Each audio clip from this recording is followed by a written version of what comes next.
So I was originally gonna make a follow-up to this video because of this stupid comment, but you know what? I don't really feel like it. These people are just filled with so much hatred and bigotry that I don't even want to give them any more attention. And as someone who just wants to see good and happiness in the world, these people are just infuriating and it's sufferable.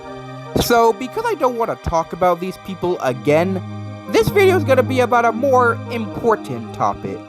I'm a femboy. No one is shocked. With my voice, I get mistaken for a girl a lot, but I understand why. This is the more important topic. Why do femboys happen to have the most feminine sounding voices? Like, I've genuinely seen girls, like stereotypical pretty princess type girls with least feminine sounding voices than this guy. And this is his natural voice. Do you know how much more confident and comfortable I would be if I had a voice like theirs? They don't even like being called a girl. Give that to me! I find the term clanker really annoying considering I find it very distasteful that we're basically just creating slurs. And while at least clanker comes from Star Wars, the other things you'll be calling these robots, at this point you're just being racist towards other people. I can definitely see why people would find clanker funny, but like, Wireback? George Droid? Rosa Sparks? What is this? You people are just being racist to black people at this point, disguising it as racism towards robots. Like, I find this robot name calling already cringe enough, but like, can we at least keep it to the robots? Is that too much to ask? That's a stupid question. I already know the answer to it. So if you're not aware, I decided to upload a bunch of the Kirby Starcross World OST because not all the videos were online. When I did upload them, I did expect to get comments on it because, I mean, the Kirby fanbase is massive. But I didn't expect to get this comment. Now, this comment was on the new version of the final boss theme for the original Kirby and the Forgotten Land. Frankly, I couldn't hear much of a difference, but apparently this guy could. And considering that most of the comments on this channel come from this video, and those said comments are like this, seeing such a positive comment was genuinely like a jump scare. But I mean, thanks for the positivity. We could all use some positivity in this godforsaken world. It has been 8 years.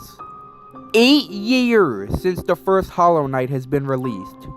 But finally, Hollow Knight fans can rest. I'm recording this on Wednesday, September 3rd.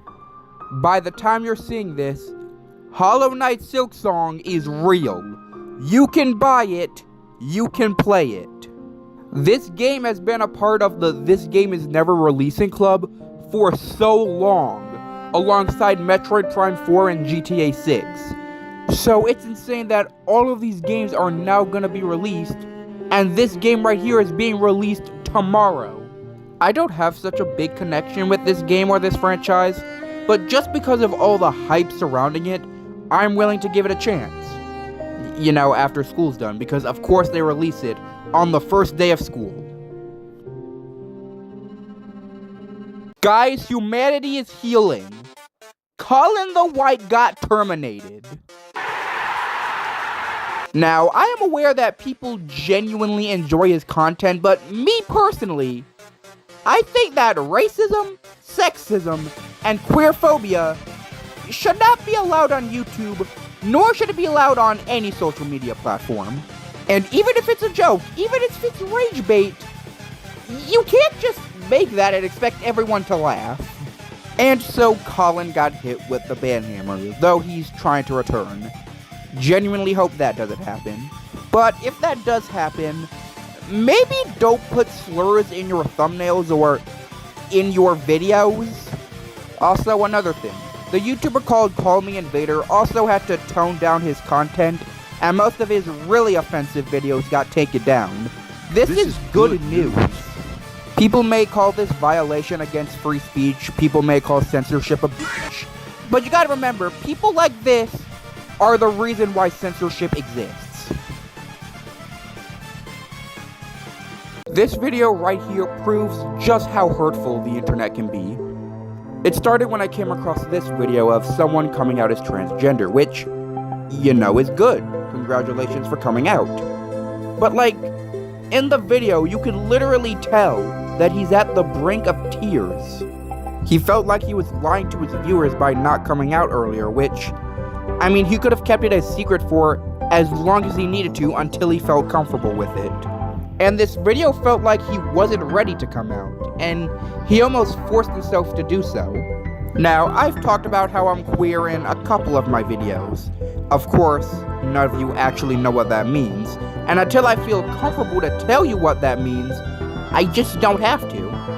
And considering that stuff like this exists on the internet, some people may never feel comfortable to come out. And considering that in this video, they talked about how they felt like taking their own life several times, don't you see why I take this so seriously? Thankfully, that video was uploaded a couple days ago, and a lot of people seem to support him and he seems a lot happier, which is just a very good thing to hear.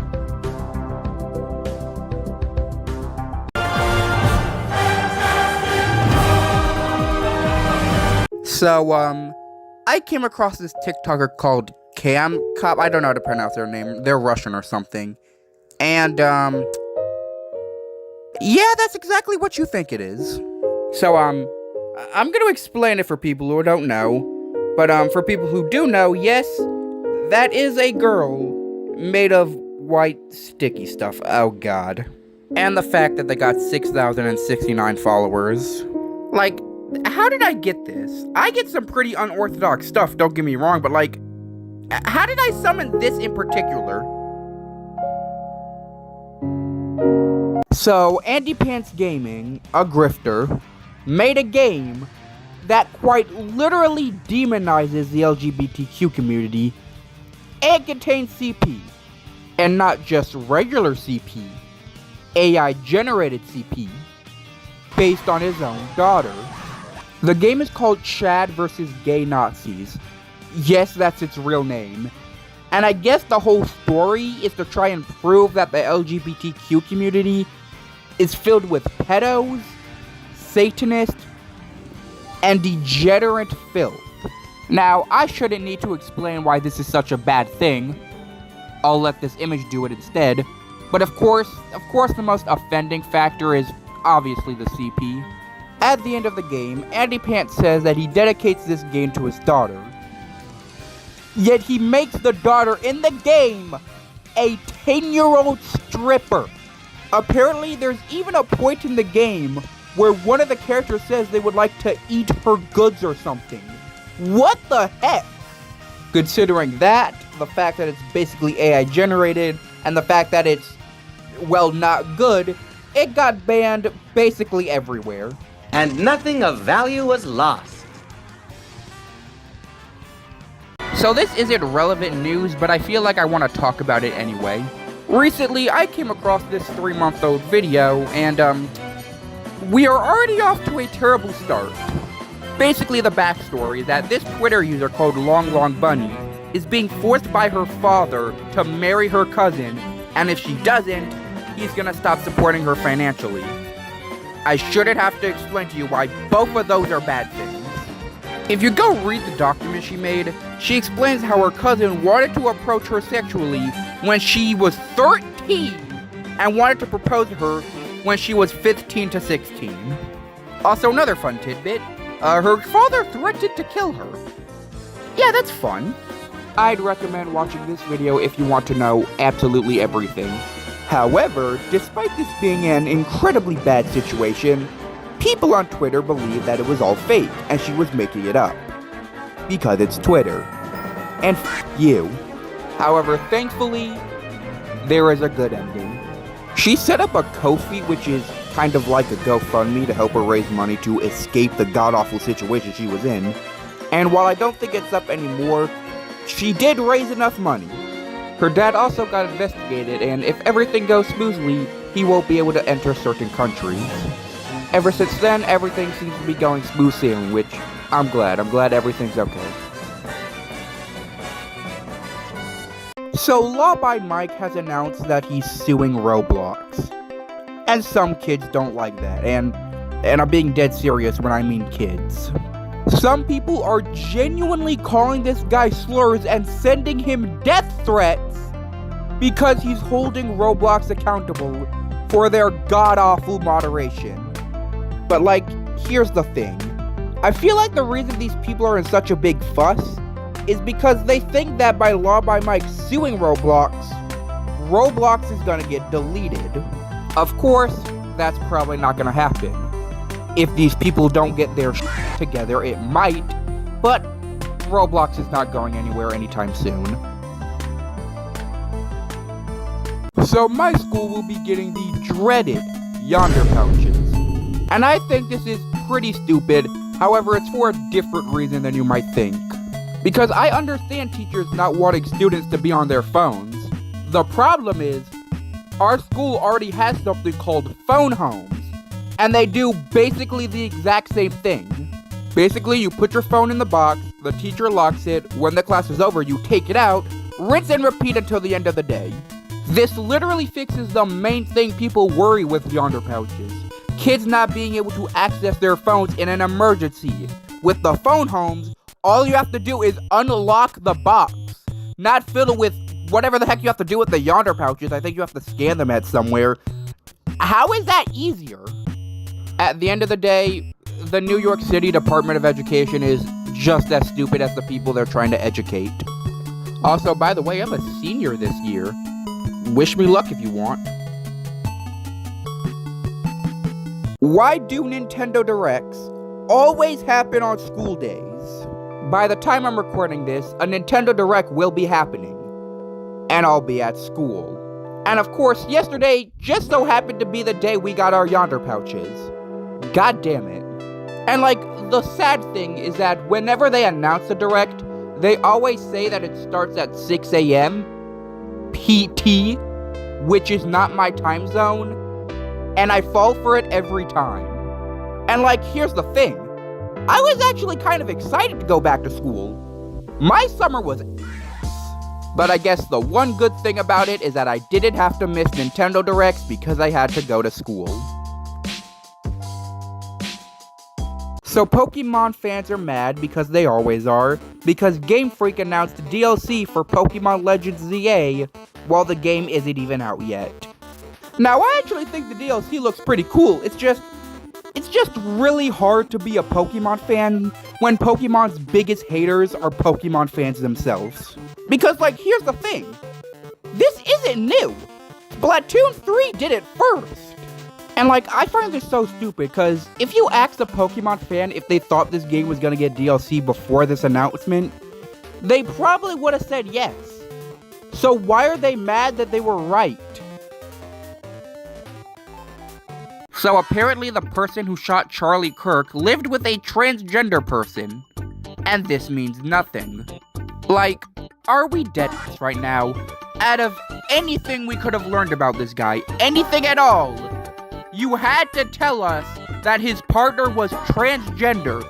That means absolutely nothing to anything. And because of this, transgender people are once again getting put down. Because trans people existing has and will apparently always be a problem. Whether the shooter's motives had anything to do with trans ideology, we all know that people are going to use this as an excuse to demonize the LGBTQ community. Because of course.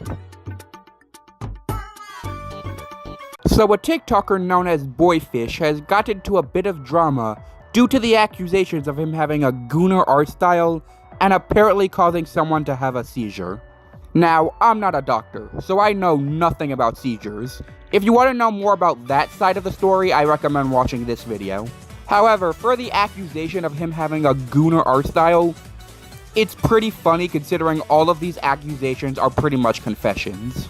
People are assuming that this guy has a fat fetish because his character is chubby and the boobs move a lot. But you want to know what else moves a lot? The bow, the hair, the tail, this little heart thing. Everything is moving. And like, get this, you may not know this.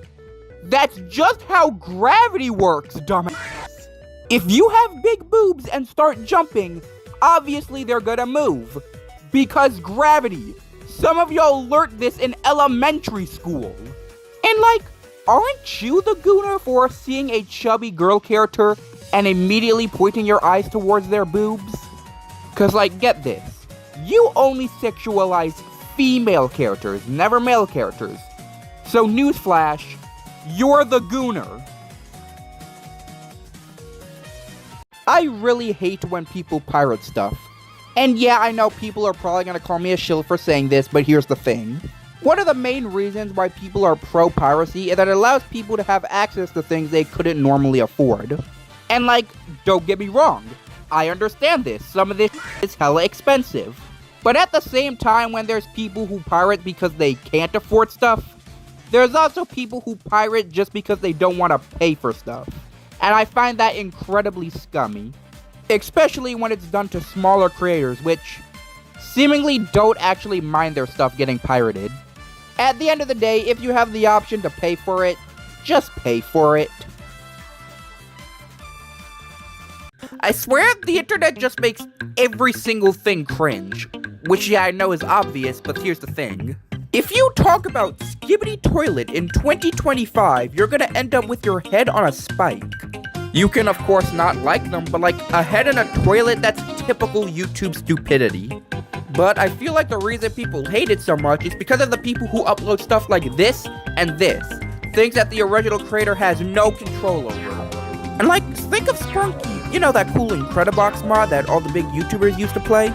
Well, it has been turned into such shite that when you search it up on YouTube, it results in stuff like this and this. It was so bad that the creator, who was 15 at the time, got doxxed and received death threats because of things other people did to his characters. When it reaches points like this, it's not just cringe or brain rot anymore. It's just straight up bullying.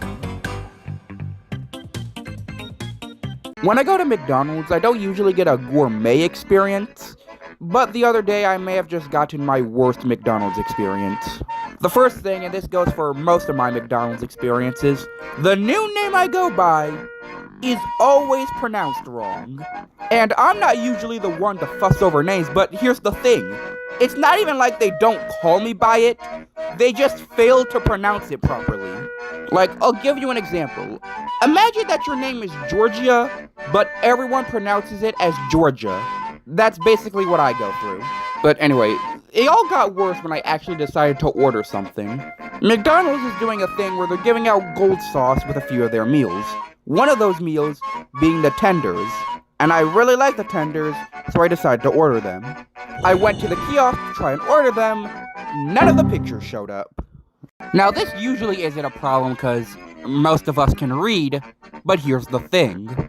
The names of these meals are so long that they start to get abbreviated. And when one item is called the McCrispy Strips, and the other is called the McCrispy Sandwich, you can probably tell what's gonna happen. Being unable to see what I am ordering, I accidentally got the sandwich instead of the tenders. So that's already annoying, but it just gets worse. Along with the meal, I also got a slushie, which cost an extra 70 cents. The slushie machine wasn't working. So not only did I lose that 70 cents, but get this. They asked what drink I wanted instead, and I asked for a orange soda. Orange. I asked for a orange soda. They gave me a fucking strawberry. Also, if you wondered how the sandwich tastes, the gold sauce is basically just an extra tangy barbecue sauce. And I'm not the biggest fan of barbecue sauce, so I'd rate it like a 6.5 out of 10. So I didn't like the Yonder pouches, but I didn't think they were bad. But holy sh**, are they absolute ass. First of all, these things are pretty damn small. This means if you still have one of those old pop sockets on your phone, or if you have one of the older, thicker foldables, I don't think you'll be able to fit them inside this thing. Let alone with your earbuds, because they expect you to put those in too. But the worst part, frankly, doesn't even have to do anything with the Yonder pouches, it's just how they've been implemented in my school. So basically, you're actually allowed to use your phone outside the school, so you can use it if you go out for lunch or something. However, if you don't come back quick enough, you're gonna have to wait in this like ginormous line because the teachers literally sit outside the front door waiting for you to put your phone in the pouches. Like, I took a picture of how long the line is, and I'm not gonna share it for privacy reasons, but holy crap was it bad. And that was after the line kind of died down a bit. If anything, these yonder pouches are really only punishing the people who weren't gonna use their phones in class anyway. Because I ended up being like 6 minutes late to class because of this line, just because I had the audacity to go out to eat. So I actually like the concept of Nintendo Music, and overall I think it's a pretty good app. I just don't understand what they're doing with their music releases on it. Like, recently, they just released a couple songs from Donkey Kong Bonanza. And when I mean a couple songs, I mean 9. Now, they do this often. They did it for Kirby and the Forgotten Land, where they uploaded half the OST at some point, and then the rest of the OST by the time Starcross World came out, not adding the OST from Starcross World, which I thought was pretty stupid. And they also did it for Kirby Air Riders. But that makes more sense considering the game isn't even out yet. I mean, there's only 2 layer themes, and it's Lagoon and Canyon. Not Freezer, not Forest, not any other layer. And that makes no sense because the Ostrich and Zebra themes are there, and you get them on the Forest and Freezer layer. So why not have those themes here? But you know what really confuses me? Out of any theme they could have picked for the last one. Any theme at all. They could have picked layer themes. They could have picked Subworld themes. They could have picked the other Bonanza themes. Elephant and Snake are here. You know what track they picked? Emerald Rush 1. Don't get me wrong, that's a fire track, but like, the DLC just came out. And this game isn't that new anymore. You could have picked the final boss theme or something like that. I mean, don't you have a setting in the app that prevents people from seeing spoilers? But, I mean, on the bright side, having an infinitely loopable version of Heart of Gold is pretty cool. So there was a yard sale around my humble abode, and, found this beauty. Brings back some pretty good memories. Now, why did I get this game? It is unanimously awful, and I don't even have a GameCube. The reason I bought it was because it comes with a limited edition comic. Now, I'm not into comics, but I know a lot of people are, and some people would really like to own this. And here's the thing, this comic goes up to like $100. I got this for 50 cents. Funny enough, not the only rare thing that I happened to get for a very cheap price. I also happened to get the Steam controller, and that can go from $30 to $50 to over $100 somehow. And I got one for $10. Now, I'm probably not gonna sell that controller because the people I bought it from literally wrote down the price on the controller itself. This is making a lot of collectors scream. However, for the comic, I don't know a thing about selling on eBay, but if I could sell that thing for like $50 to $60, I'd be a very happy individual. Also, there's something else I think is kind of funny. The actual game isn't even Batman Dark Tomorrow. You want to know what game is in this box?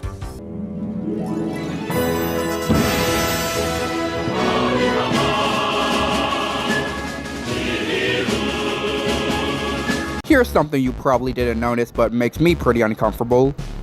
Pauline doesn't wear shoes for basically the entirety of Donkey Kong Bonanza.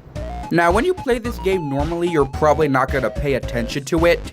However, if you're going for 100% and start buying all the costumes with your fossils, you start to realize, damn, none of these places sell shoes.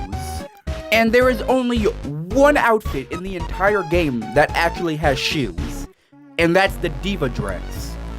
But the problem is that you get it at the end of the game. And I don't just mean the end of the main story, I mean the end of the post-game.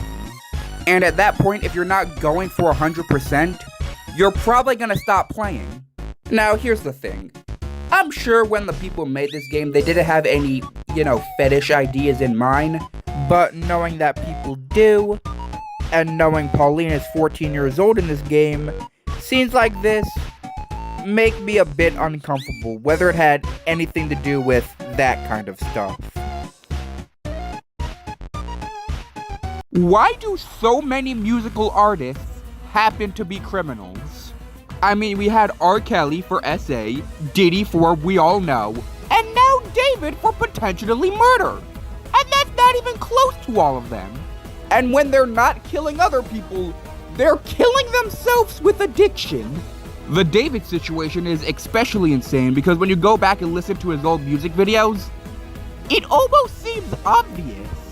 Like Romantic Homicide, listening to that song now, it almost feels like a confession. See, this is the reason why people say we need to separate the art from the artist. Because is Romantic Homicide now a bad song? I wouldn't say that, but its reputation has been thrown out the window because the guy who created it decided to kill a 15-year-old who he was allegedly in a relationship with. When I finish making a video, I like to put it through Google's Gemini AI because you can use videos as prompts there, and I just like to see what it has to say. However, when I put in the video talking about David, which I'll have uploaded tomorrow, I swear it tried to gaslight me into believing that everything was wrong. First of all, it tried to claim that Celeste wasn't found dead in David's car when she was. And it also tried to claim that she was never in any missing persons database, when she was. It also tried to claim that David was not known in any crime or murder case, when he's literally the main suspect. Honestly, it felt like I was going insane. I then decided to use that entire conversation as a prompt for a different AI, and I got an even worse response. It was claiming that Celeste never even fucking existed. Maybe it just had something with the type of video I uploaded, but even then, do you see why people don't take AI seriously? Now, I'm not a hardcore AI hater, but if it can't see the difference between rage bait and proven facts, we are actually cooked if this is the thing taking our jobs. I thought I knew what I was doing. I had a few videos scheduled just so I don't have to worry about uploading them. And then Nintendo just released a new mobile game out of fucking nowhere. I thought these things were dead. It's a new Fire Emblem game, which is interesting considering we already have a Fire Emblem mobile game. And while I haven't played it myself, nor have I played any Fire Emblem game, I might give it a shot. However, I have a theory. Perhaps you can say it's a game theory. Considering there's a new Fire Emblem game coming out on the Switch too, and from the little gameplay I've seen of this, it seems a bit different than the usual Fire Emblem games, I theorize that this is going to be somewhat similar to the battle system for that Switch 2 game. Now, I may be wrong, but if you're a Fire Emblem fan, come back to this video once the game releases to tell me if I was right or not. People like this really piss me off. Unless you have been living under a rock, there's a pretty good chance that you know about the David situation. While it hasn't been 100% confirmed whether he committed the crimes or not, though with all the evidence stacked up against him, I'd be surprised if he didn't, you just have to feel bad for Celeste and her family, whether the guy actually murdered her or not. With that being said, what the f*** is wrong with you? How clueless do you have to be? How careless do you have to be to undermine a child's death as a joke? When did disrespect become funny? And when did this onslaught of YouTubers who use disrespect to get views even come from? Now, the YouTuber who made the video ended up taking it down and uploading an apology video for it. But this means nothing. Because if you actually meant it, you wouldn't have made those videos in the first place. So I came across this weird debate of people asking which crime is worse, murder or possession of CP. And me personally, I think murder is worse. Of course, I'm not saying that CP is a good thing, but here's the thing. If you were, God forbid, the victim of CP, there's at least a chance that you can recover from it. It's a pretty low chance, but at least there's a chance. But when it comes to murder, you ain't coming back if you get murdered. Like, you're done. And plus, the person who had the CP isn't always gonna be the person who actually made it. But I do understand why people think CP is worse. Like, that is trauma that you're gonna have to deal with for the rest of your life.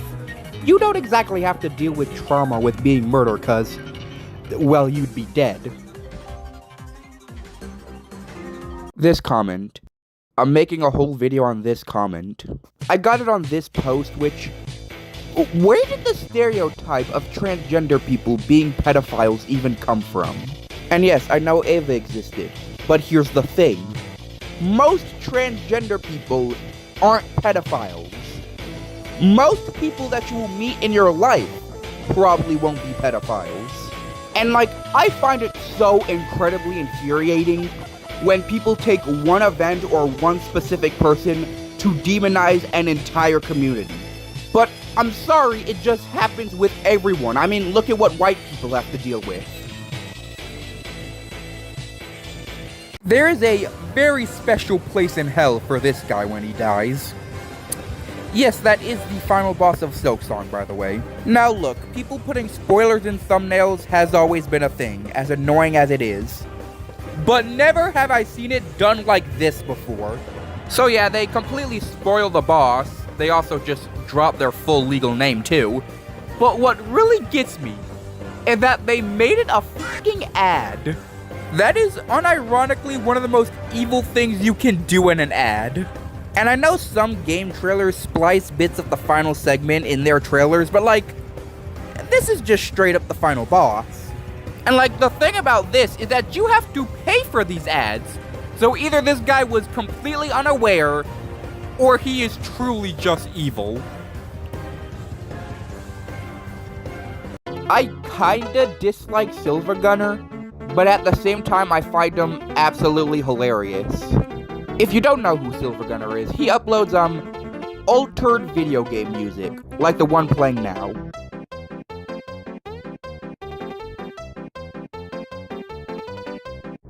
And when you expect it, it's pretty funny. But when you don't expect it, it makes me want to die. Like, I'm just trying to find some regular video game music, I find one, I don't look at who uploaded it, and suddenly...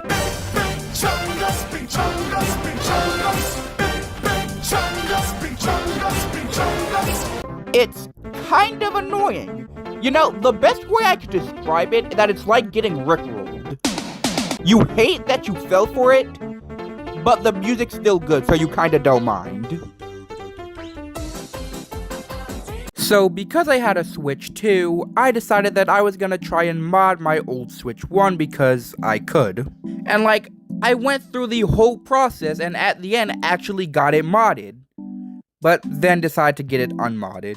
Now, if you don't know, Nintendo can actually ban your console if you decide to mod it. Keyword being console, not account. Because the account I use on my Switch 2 is also on my Switch 1, I was scared that if I modded my Switch 1, which I did, it would cause my main account to get banned. And even though I didn't plan on using any online services, you don't even need to do that to risk your console getting banned. And despite going through a whole ass tutorial, the online blocking just didn't work. Now, my console's probably gonna get banned cause, well, I already modded it, but I don't have to worry about my account getting banned. So at the end of the day, I really had nothing to worry about.